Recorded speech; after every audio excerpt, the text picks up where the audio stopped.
अस्सलामुअलैकुम एवरीवन, क्या हाल चाल है आप सबके। Hope you guys are doing really well and welcome back to my channel. Vlog start हो रहा है जी सुबह सुबह से और बिल्कुल मेरा मूड नहीं था आज व्लॉग बनाने का, क्योंकि आज मुझे बहुत सारे काम करने थे। बट मैं ट्यूसडे भी आप लोगों के साथ व्लॉग शेयर नहीं कर पाई थी, मुझे कहीं जाना था। सो मैंने सोचा कि आज तो व्लॉग बनता है। आप लोग वरना बहुत ज्यादा इंतजार करते हैं और मुझे इतने सारे डीएम्स करते हैं। वैसे तो फ्राइडे मैं कोशिश करती हूँ दिल की बात आप लोगों के साथ शेयर करूँ, बट आज का व्लॉग मेरा डेली रूटीन का ही है। दिल की बात ना बहुत टाइम कंज्यूमिंग होता है और ये कोई कंप्लेनिंग बात नहीं है। ऑब्वियसली मैं बहुत सोच समझ के टॉपिक सिलेक्ट करती हूँ, फिर मैं उसका वॉइस ओवर वन गो में करती हूँ। मैं एक ही दफा बैठती हूँ, चाहे मुझे कितने घंटे लगे, मैं उसका वॉइस ओवर एक ही दफा करके उठती हूँ। क्योंकि जब आप रिदम में किसी चीज से रिलेटेड बात कर रहे होते हैं ना, तो आपका हार्ट माइंड सब कनेक्टेड होता है। इमोशंस आपके वर्ड्स में बहुत इजीली आ रहे होते हैं, एटलीस्ट मेरे लिए तो ऐसे ही होता है। ऑल्सो क्योंकि मैं कोई स्क्रिप्ट नहीं लिखती हूँ पहले से, मुझे ये बहुत सारे क्वेश्चंस भी आते हैं कि क्या आप स्क्रिप्ट लिखती हैं। नहीं जी, मेरे व्लॉग्स में कोई भी स्क्रिप्ट्स नहीं होती हैं। मुझे ऐसा लगता है कि अगर आप स्क्रिप्ट्स के साथ वीडियो बनाएं तो वो बड़ी मैकेनिक टाइप बातें हो जाती हैं और कभी कभी आप कनेक्ट ही नहीं कर पाते उन बातों से। तो अगर मेरी दिल की बातें आप लोगों के दिल तक पहुंचती हैं तो वो इसीलिए क्योंकि वो बिल्कुल रॉ होती हैं, एकदम जो बोलने में फ्लो में मुझसे निकल जाता है, बस वही मेरी वीडियो में वॉइस ओवर हो जाता है। So there is no script involve. I hope मैंने उन सारे क्वेश्चंस को आंसर कर दिया और जो मुझे डीएम्स या कमेंट्स में पूछते हैं कि मैं स्क्रिप्ट कहाँ से लिखती हूँ या कैसे लिखती हूँ।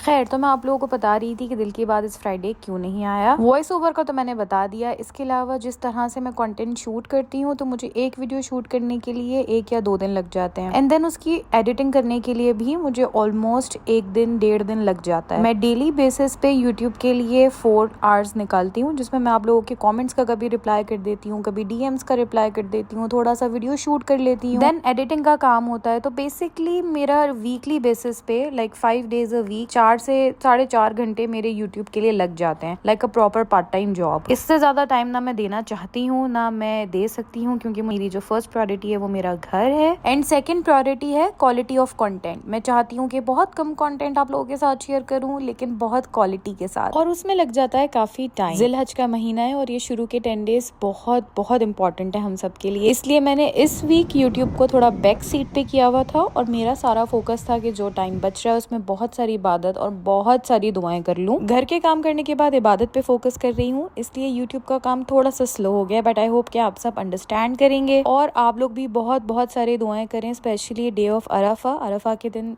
बेतहाशा दुआएं करिएगा, बहुत सारी इस्तगफार करिएगा। जितनी भी आपके दिल की मुरादें हैं, जो जो आपकी दुआएं, छोटी से छोटी बड़ी से बड़ी, सब मांग डालें, क्योंकि देने वाला तो अल्लाह है और वो हर तरह से हमें नवाज सकता है। उनके लिए कुछ भी इम्पॉसिबल नहीं है, इसलिए ये ना सोचें कैसे होगा, बस दिल खुल के मांगे और अपनी दुआओं में मुझे भी थोड़ा सा याद कर लीजिएगा। एनीवेज जी, सुबह सुबह उठ के सबसे पहले मैंने फ्लावर सेट कर लिए थे। कल हस्बैंड लेकर आए थे, मैंने रात सुस्ती में उनको वास में नहीं सेट किया था, इसलिए आज सुबह उठते ही मैंने वास में उन्हें सेट कर दिया। किफायत शारी का मुजाहरा करते हुए एक फ्लावर बुके से मैंने 2 वासेस अपने सेट कर लिए थे। उसके बाद मैंने ब्रेकफास्ट बनाया और ब्रेकफास्ट में भी आज मैंने बड़ी सुस्ती दिखाई। एक ही साथ ऑमलेट बना के बस एक सैंडविच अपने लिए और एक हस्बैंड के लिए बना लिया था। उसके अलावा मैंने आज अपने घर की सारी टॉवल्स वॉश करनी थी। व्हाइट कलर की सारी टॉवल्स मेरी होती हैं, तो वो मैं एक ही साथ जमा करके धो देती हूँ, तो वो मैंने मशीन लगा दी थी और अब मैं आ गई थी घर की सफाई करने के लिए। वैक्यूम मुझे थोड़ा सा गंदा लग रहा था, तो मैंने ऊपर से उसकी भी सारी डस्ट साफ कर दी थी और अब मैं वैक्यूम पूरे घर में लगा रही हूँ। सो आज है जी घर के झाड़ू पोछे का दिन, और क्योंकि समर्स है मैं विंडोज ओपन रखती हूँ, इसलिए घर सफाई भी आजकल ज्यादा मांगता है।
ये देखने में बहुत आसान लगता होगा ना ऐसे मॉप लगाना, लेकिन मेरे हाथ टूट जाते हैं क्योंकि मैं बहुत ज्यादा रगड़ रगड़ के और दो दफा हर कमरे में ऐसे मॉप लगाती हूँ। और क्योंकि उससे पहले मैंने वैक्यूम लगाया हुआ होता है तो वो वैक्यूम इतना हैवी है और उसके वायर्स को हैंडल करना, ये जो वैक्यूम्स होते हैं ना ये बहुत हैवी ड्यूटी, बहुत हैवी होते हैं। तो लाइक मेरे हाथों की ना बहुत अच्छे से एक्सरसाइज हो जाती है जिससे मैंने सफाई करनी होती है। मगर फिर भी अल्लाह का लाख लाख शुक्र है हमारे पास ये एबिलिटी है कि हम अपने घरों को साफ रख सकते हैं। अल्लाह ताला ने सेहत दी हुई है, यही बहुत बड़ी नेमत है। और मुझे बहुत बहुत ज्यादा सुकून मिलता है घर की सफाई करना। हर किसी की अपनी अलग नेचर है, मेरे लिए बड़ी थेरेपी का काम करता है घर को क्लीन करना। So I am happy doing my stuff. हर किसी की प्रेफरेंस बिल्कुल अलग होती है और स्टेमिना भी बिल्कुल अलग होता है। जरूरी नहीं है जो चीज मेरे लिए करना आसान है वो सामने वाले के लिए भी हो, और हो सकता है मेरे लिए कोई काम करना बहुत मुश्किल हो और सामने वाला बंदा वो बहुत अच्छे से कर लेता हो।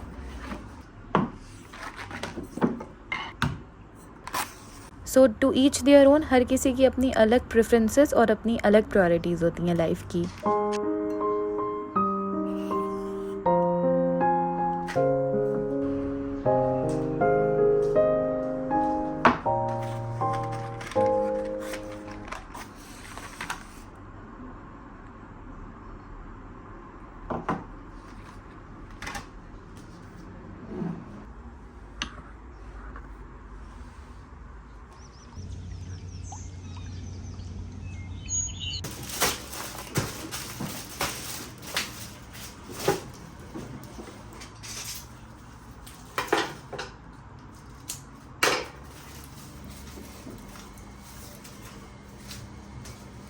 सफाई हो गई, टाल सूखने के लिए हैंग कर दी थी और फिर अच्छी सी मैंने कैंडल्स बर्न करी क्योंकि साफ सुथरे घर में अगर कैंडल जल रही हो ना तो मॉल अच्छा सा हो जाता है। और अब आ गई थी मैं खाना बनाने के लिए। मैं बना रही हूँ आज व्हाइट सॉस पास्ता और ट्राई करूंगी कि उसको लो कैलोरी रखूं, यानी कि जो व्हाइट सॉस है उसको इतना ज्यादा रिच ना बनाऊं। मैं काफी थक चुकी थी इसलिए अपना हाथ भी मैंने आज काट लिया बेदहानी में। सोचा कि रहने देती हूँ, वीडियो नहीं शूट करती, फिर मैंने कहा नहीं कोई नहीं, आप लोगों के लिए ये रेसिपी शेयर कर देते हैं। काफी अच्छा व्हाइट सॉस पास्ता मैं बनाती हूँ तो सोचा चले आप लोगों को भी दिखा दूँ। काफ़ी सारा सा गार्लिक मैंने चॉप कर लिया और फिर उसको एक पैन के अंदर अच्छे से सौते कर लेंगे, लेकिन उसे जलाना नहीं है, सिर्फ अच्छे से सौते करना। ऑलिव ऑयल यूज़ किया है, वो भी बहुत थोड़ा, like just half table spoon, वो भी सिर्फ इसलिए कि जो मेरा पैन है वो थोड़ा ग्रीसी हो जाए। गार्लिक जब अच्छे से सौते हो गया उसके अंदर मैंने चिकन ऐड कर दी थी क्यूब्स में कट हुई हुई, और मैं थोड़े बड़े क्यूब्स रखती हूँ। दूसरी तरफ मैं पास्ता बॉईल कर रही हूँ। ये होल व्हीट पास्ता है, यानी कि मैदे का नहीं है, आटे का है, और ये पेनी पास्ता शेप है। वैसे तो व्हाइट सॉस पास्ता बहुत सारी रेसिपीज से बनता है और ये कोई ऑथेंटिक रेसिपी नहीं है, ये सिर्फ मेरा तरीका है, मैं इस तरह से बनाती हूँ।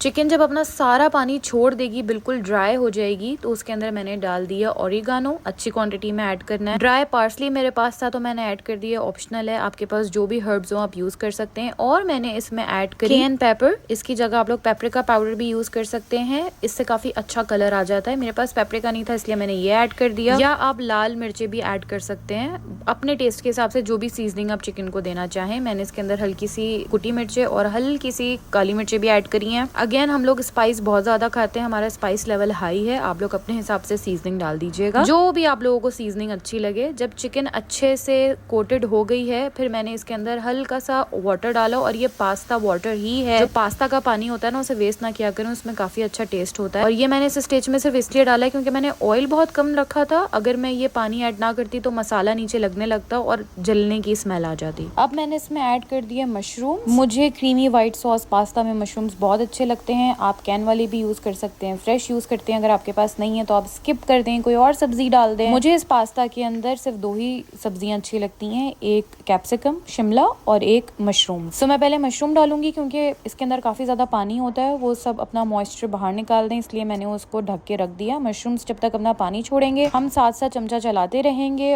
और दूसरी तरफ मैं बना लूंगी white sauce pasta. One more tip, अपने पास्ता को आपने ओवर कुक नहीं करना है, 8 से 10 मिनट के अंदर उसको निथार लें, पानी उसका अलग कर दें। ओवर कुक हो जाता है ना पास्ता तो वो गुई गुई सा हो जाता है, फिर वो टेस्ट, वो शक्ल, वो फॉर्म नहीं आता जो होनी चाहिए। खैर जी, व्हाइट सॉस पास्ता के लिए मैंने बटर ले लिया, उसको थोड़ा सा गर्म होते ही उसके अंदर मैंने 1 टेबल स्पून मैदा डाल दिया। अब इसको मैं बहुत अच्छे तरीके से सौते कर लूंगी ताकि मैदे की स्मेल निकल जाए, सुंदर सुंदरपन आ जाए उसके अंदर। दूसरी तरफ मेरे मशरूम्स ने पानी छोड़ दिया था, ड्राई हो गए थे, तो अब मैंने उसमें कैप्सिकम डाल के फ्लेम बिल्कुल बंद कर दी ताकि कैप्सिकम ओवर कुक ना हो। मैंने लिए यहाँ पे डबल क्रीम जो कुकिंग व्हिपिंग के लिए यूज होती है। मैं इसमें डाल दूंगी डबल क्रीम और इसको बहुत अच्छे तरीके से हिलाती जाऊंगी तेज तेज स्पीड में, ताकि कोई भी गुठली ना बने। जो व्हाइट सॉस पास्ता है वो बहुत ज्यादा क्रीमी और बिल्कुल स्मूथ बनना चाहिए। इसके अंदर मैं डालती हूँ चिकन क्यूब।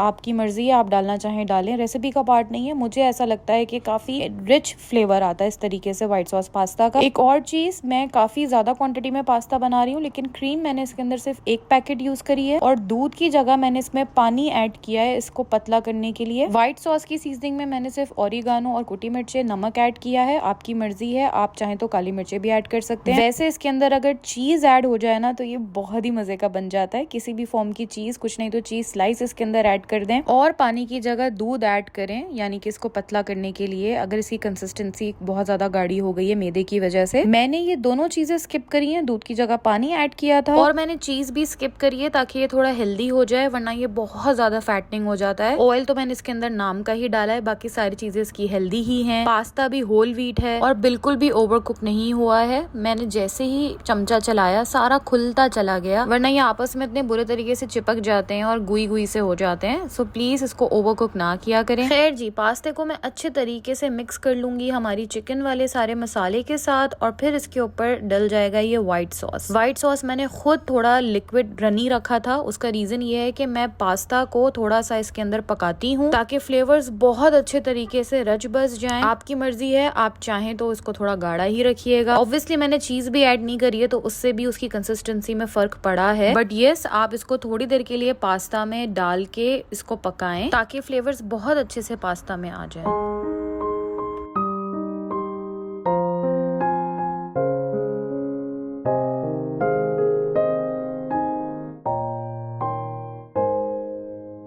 फ्रेश पार्सले आपके पास है तो उसको चॉप करके इसके अंदर ऐड कर दें, नहीं तो आप इसके अंदर धनिया भी डाल सकते हैं, या ये वाला स्टेप आप स्किप भी कर सकते हैं। इससे बस थोड़ा सा फ्लेवर अच्छा फ्रेश सा हो जाता है। और देखें, जितना भी एक्स्ट्रा सॉस था वो सारा खत्म हो गया है, पास्ता ने पी लिया है और पास्ता कितना अलग अलग खिला खिला है। बस जी, अब इसको मैं सर्व करूंगी। बना है और दिल चाह रहा है बहुत ज्यादा खाने का, इसलिए थोड़ा थोड़ा सा हम दोनों एंजॉय करेंगे इसको। अगेन, ये व्हाइट सॉस पास्ता की ऑथेंटिक रेसिपी नहीं है, लेकिन हाँ, लो कैलोरी रेसिपी जरूर है। जितनी कैलोरीज में एक नॉर्मल प्लेट पास्ता का मिलता है, हमने उससे हाफ कैलोरी में इसको एंजॉय किया और टेस्ट में बस 19-20 का फर्क ही होता है। आई डू मिस चीज इन इट, मगर फिर भी बहुत मजे का बनता है। आप लोग ट्राई कर सकते हैं और मुझे फीडबैक जरूर दीजिएगा।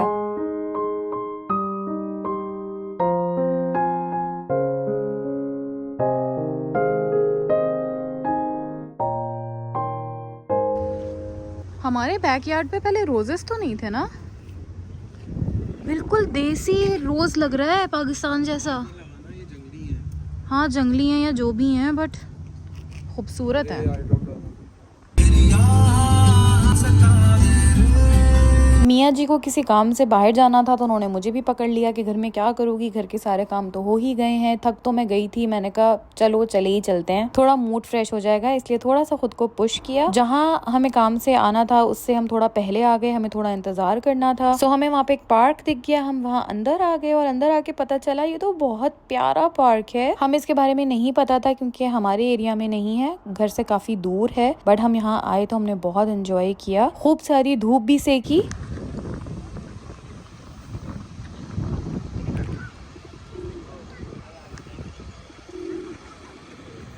घर के कामों की वजह से आज मेरी वॉक मिस हो गई थी। काफी ज्यादा डिटेल में सफाई की थी, लेकिन देखें आज वॉक मेरी पार्क में हो गई। बहुत सारी वॉक करने के बाद फिर हम लोग यहाँ आके बैठ गए थे। यहाँ थोड़ा सा एक पब टाइप बना हुआ था तो हम भी यहाँ बैठ गए। अब हम पब में जो मिलता है वो तो पी नहीं सकते थे, इसलिए हमने ले लिया एक सिट्रस सोडा। ये ग्रेप फ्रूट फ्लेवर में था और बहुत ही ज्यादा मजे का था, तो बस हम दोनों ने उसको एंजॉय किया, व्यू को एंजॉय किया, थोड़ी heart to heart childhood memories वगैरह शेयर करी। जिस काम से आए थे उसका टाइम हो गया तो वो काम निपटाया। वापसी में हमने कुछ मेडिसिन लेनी थी तो हम हॉलैंड एंड बैरेट गए थे, वहां से मैंने अपने लिए ग्रीन टी भी ली। बस अब मेरा ग्रीन टी का स्टॉक खत्म हो रहा था तो मैंने कहा इससे पहले खत्म हो, अभी यहाँ पर आए तो ले लेते हैं। फर्स्ट टाइम इनकी ग्रीन टीज यूज करूंगी, आप लोगों को जरूर बताऊंगी कैसी हैं। बहुत बड़ी रेंज थी इनकी, मुझे तो कंफ्यूजन हो रही थी चूज करते हुए। और फिर फाइनली हम लोग घर के लिए निकल गए थे। काफी प्यारा सा सनसेट हो रहा था। इस वक्त 9:30 बजे का टाइम है। जी हाँ, मगरिब यहाँ पे रात को 9:30 बजे हो रही है। समर्स में दिन यहाँ बहुत लंबे होते हैं। इसी के साथ इस व्लॉग को तो मैं कर रही हूँ एंड, लेकिन अगर आपको कोई भी चीज अच्छी लगी है व्लॉग में तो लाइक जरूर कर दीजिएगा। कीजिएगा, चैनल को सब्सक्राइब करें, कमेंट बॉक्स में अपना फीडबैक जरूर दिया करें। You can follow me on Instagram Iqra Khan 21। अपना और अपने आसपास वालों का बहुत ज्यादा ख्याल रखिएगा। फिर मिलेंगे। अल्लाह हाफिज।